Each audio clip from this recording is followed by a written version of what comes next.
Mohon perhatian, pintu teater 1 susah dibuka. Bagi para penonton yang telah memiliki tiket, silakan masuk melalui jendela. Terima kasih.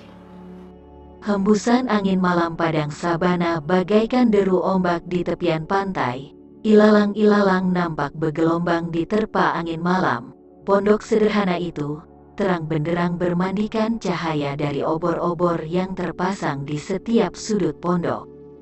Jambu Nada masih duduk bersila di depan balai-balai bambu pondok bersama kakek tua yang sangat mirip wajahnya dengan Arya Kamandanu. Setelah mendengar ujaran kakek itu, Jambu Nada agak kesal karena apa yang diujarkan kakek itu ada yang tidak sesuai dengan perilaku murid-muridnya yang dia dengar sendiri dari percakapan Janitra dan Latra. Tapi kakek, Wandari adalah istri dari putra Latra. Dengan tipu daya, Pirata dan Latra meniduri Wandari. Di mana kebenarannya? Tanya Jambu Nada kesal. Ho, anak muda. Aku tak membela murid-muridku bila mereka salah. Kamu mungkin benar dan mungkin juga murid-muridku tak salah, begitu juga sebaliknya. Wandari sebelum menikah adalah seorang wanita penari berganti-ganti pasangan. Setelah dinikahi putra Latra, dia kembali tergoda harta. Putra Latra seorang pemuda ugal-ugalan, sebelum nikah, perusak rumah tangga orang. Setelah menikahi Wandari, kembali tergoda tua, arak, dan wanita.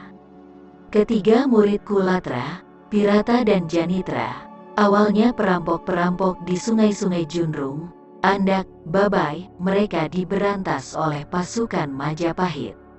Mereka datang padaku untuk menuntut ilmu, ku coba menanamkan kebajikan pada mereka. Namun watak manusia tak bisa kuubah, aku tak bisa melarang mereka bergaul dengan sesamanya, dengan watak yang sama. Wandari, putra Latra, Pirata, Janitra dan Latra memiliki watak yang sama. Engkau ingin mengubah watak yang menghambakan diri pada Durjana, engkau hanya bisa mengubah kulitnya, engkau takkan bisa mengubah isinya.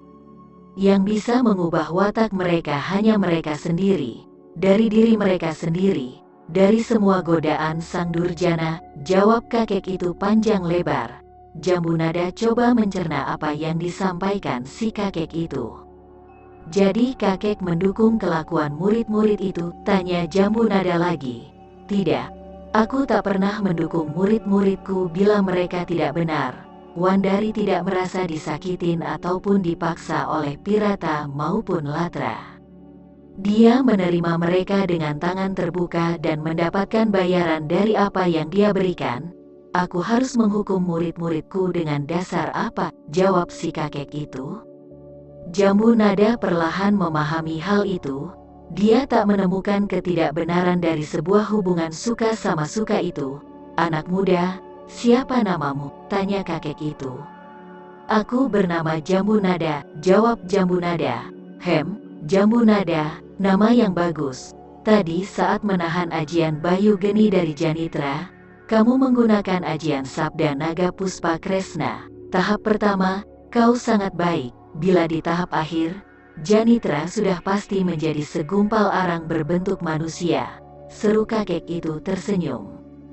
Jambu Nada terkejut. Bagaimana kakek ini mengetahui dia hanya merapal ajian Sabda Naga Puspa Kresna tahap pertama? Kakek, bagaimana kakek bisa tahu aku menggunakan tahap pertama?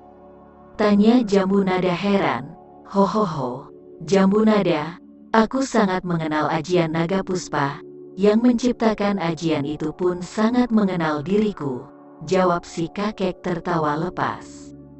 Maksud kakek? Tanya Jambu Nada penasaran. Ho, Jambu Nada, dengar baik-baik kisah yang akan aku kisahkan ini. Kamu akan mengetahui asal-usul ajian Naga Puspa dan mungkin juga asal-usul silsilah keluargamu, jawab kakek itu. Baiklah kek, aku akan mendengarkannya, balas Jambu Nada tanpa sadar sudah meneguk air wedeng jahe yang sebelumnya ditolak olehnya. Kakek tua renta itu tersenyum, dia membetulkan tempat duduknya lalu mulai bercerita. Jambu Nada, Hutan ini memang bernama hutan Junrung sehingga bukit di dalam hutan pun bernama Bukit Junrung, termasuk juga pedukuhan yang paling dekat dengan hutan ini, dikenal dengan pedukuhan Junrung. Itu semua berawal dari hutan yang bernama Junrung. Kau tahu, Junrung adalah nama seorang panglima perang di masa runtuhnya Kerajaan Mataram kuno atau Kerajaan Medang.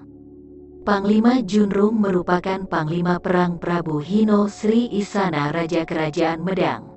Kala itu, perang antara para kerabat Kerajaan Medang yang memberontak selalu bisa diberantas oleh Panglima Junrung, hingga akhirnya datang bencana alam maha dahsyat yang mengguncang Kerajaan Medang. Gunung yang bernama Gunung Merapi meletus dan mengakibatkan korban yang tak sedikit. Panglima Junrung segera membawa Prabu Hino Sri Isana dan anak istrinya mengungsi ke Silo Sidoarjo di Sungai Brantas. Waktu berputar laksana kilat, tiba waktunya. Usia Prabu Hino Sri Isana yang sudah ujur, akhirnya mentasbihkan puteranya yang bernama Airlangga dengan gelar Abhiseka, Sri Maharaja Rakai Halu Sri Dharmawangsa Airlangga Anantawikramatunggadewa, Airlangga penerus Kerajaan Medang, mengubah nama kerajaannya menjadi Kerajaan Kahuripan yang kelak menjadi cikal bakal Kerajaan Kediri, Singasari, dan Majapahit. Di masa pemerintahan Prabu Airlangga, Panglima Junrung difitnah akan melakukan pemberontakan. Hal itu disampaikan saat bertemu Prabu Airlangga oleh beberapa kerabat Prabu Airlangga yang sudah lama tidak suka pada Panglima Junrung. Prabu Airlangga kala itu masih sangat muda, percaya dengan apa yang mereka sampaikan tanpa mencari buktinya. Prabu Airlangga berniat menghukum mati Panglima Junrung. Namun begitu mengingat jasa-jasa Panglima Junrung pada raja terdahulu, akhirnya Panglima Junrung dan keluarganya dibuang ke pengasingan, jauh dari peradaban mereka kala itu, di padang sabana yang masih perawan di dekat lereng Gunung Pamarihan ini. Padang sabana yang membentang luar di sekitar pondok ini adalah bukti keberadaan Panglima Junrung dan keluarganya. Mereka hidup bercocok tanam, keturunan Panglima Junrung menyebar ke tepian sungai. Menikah dengan para pendatang yang datang menetap di hulu hingga hilir sungai, hingga beberapa ratus purnama kemudian, terbentuk beberapa pedukuhan di tepian sungai. Keturunan Panglima Junrunglah cikal bakal pedukuhan Junrung, pedukuhan Endak, pedukuhan Babai, pedukuhan Kaduman dan beberapa pedukuhan di tepian sungai lereng Gunung Pamarihan. Aku berasal dari pedukuhan Kaduman, keturunan langsung Panglima Junrung itu.